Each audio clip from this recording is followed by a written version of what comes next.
আমি আপনাদের দায়িত্ব নিয়ে বলতে পারি, প্রথম দফায় ভোট হয়েছে গত পরশুদিন, তৃণমূল সেঞ্চুরি পার করে দিয়েছে।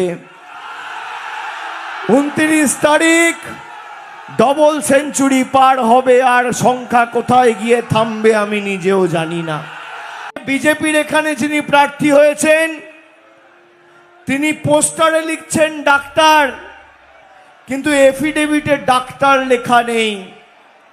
আমি শুনেছি নেপালের কম্পাউন্ডারের ডিগ্রি নিয়ে ভুয়ো প্রচার করে মানুষকে ডাক্তার বলছে। এই হচ্ছে বিজেপির আসল চেহারা।